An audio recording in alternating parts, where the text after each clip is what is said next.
So the goals are a one-world dictatorship of the most brutal kind, and how they carry it out is they have these interface banks, insurance companies, mining conglomerates, every conceivable control in politics, including the Democrat Party of the United States, which is, of course, since 1980 behind closed doors at a secret caucus in Washington, D.C.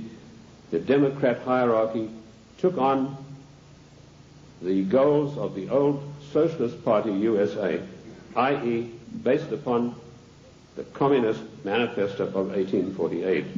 If you have a copy of my book, and I'm not pushing it, but in my book, The Committee of 300, I list every one of their huge, gigantic corporations, how they interface. And this, ladies and gentlemen, is an eye-opener because it gets right down to the nitty-gritty of your everyday life in the cities and towns across the United States. So they carry out their goals through existing organizations. And also, of course, they have built up some special organizations of their own. When I first started writing in America, when I came here in 1969, I revealed the existence of an organization called the Royal Institute for International Affairs, which is located at Chatham House in 10 St. James Square in London. I also revealed the existence of the Club of Rome, the Cini Foundation, the Mont Pelerin Society, the Order of St. John, which was known but not known. And I listed all of these secret societies that run the world as executive arms of the Committee of 300. So it controls the world through all of these. The Royal Institute for International Affairs is the executive arm of this committee, which gives instructions to the United States government to this very day. The chain of command is as follows. Every Secretary of State that has been appointed since 1919 is appointed by the Royal Institute for International Affairs. That may come as a shock for you. You think you vote and you put a conservative in the White House, and then he appoints supposedly or allegedly conservative people to carry out the policies that you wanted him to implement. Surprise, surprise. I ask you to find me a conservative Secretary of State since 1919.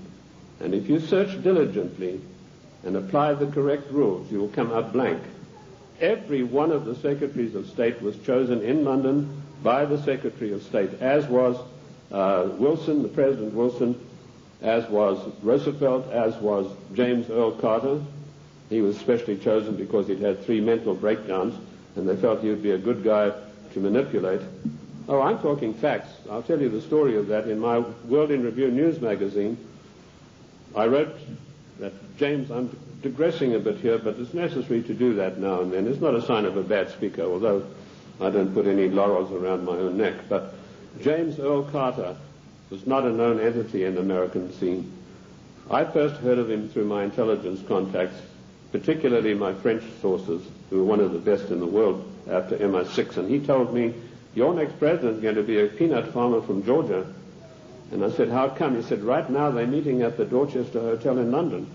And if you get your fanny over there, he said, you'll find that there's a lot of goings on you might like to look at. And lo and behold, that's what was happening.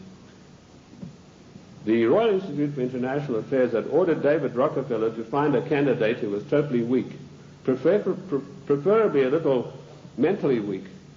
And they put one of the greatest brainwashing specialists in the world, trained by the Tavistock Institute for Human Relations, Dr. Peter Bourne, on the job. And he said, it's funny you should say that.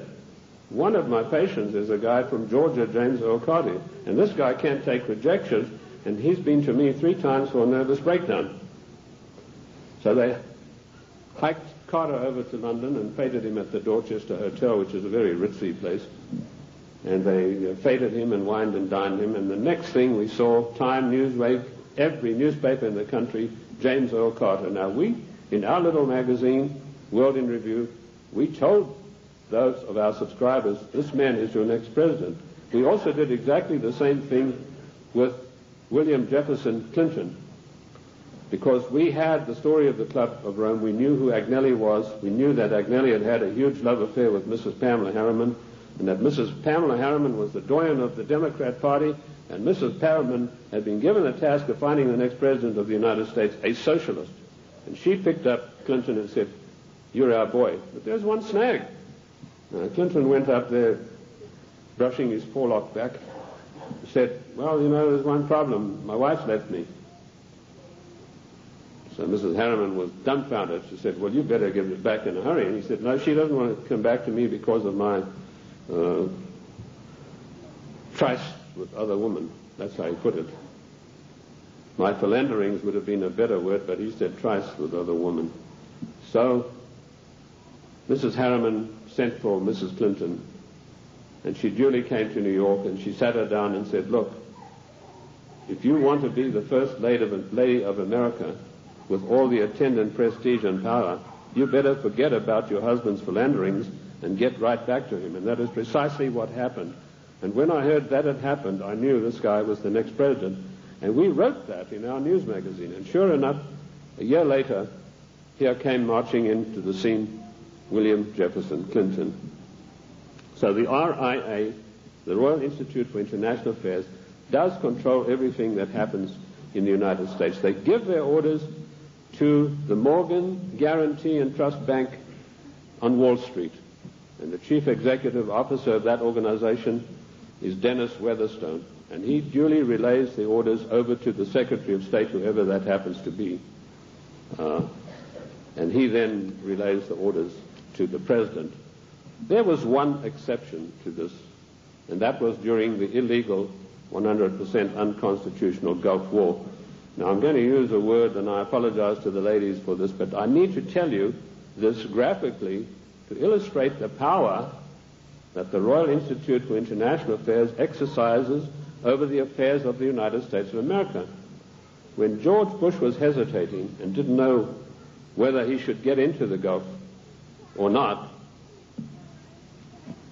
the Prime Minister of Britain, Mrs. Margaret Thatcher, came over to the Committee of 300's headquarters at the Aspen Institute, Colorado, and this is the phone call that she had with George Bush. She said, "George, this is Margaret. Apologies to you, ladies president. Get your ass up here. I've got some orders for you about the Gulf War." And Bush went scurrying up there like a little messenger boy.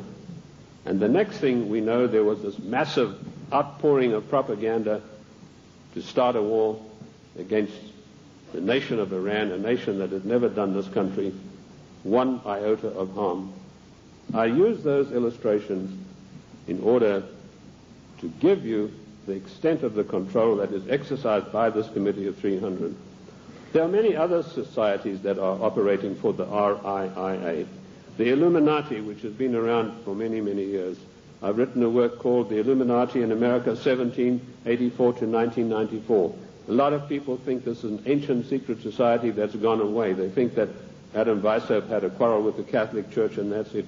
Don't you believe it? 13 of the top families in the United States are in the Illuminati today, and they have a big say on everything that happens politically in this country.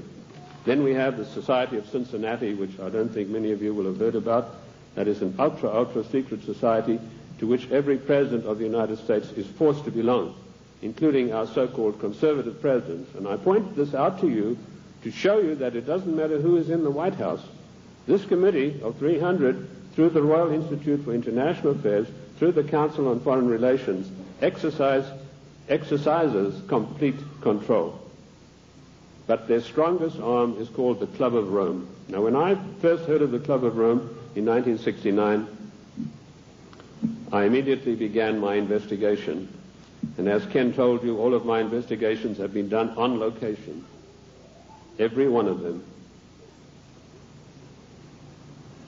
The Club of Rome is one of the most insidious, baneful organizations in existence today, which has done intolerable, immeasurable harm to the United States of America.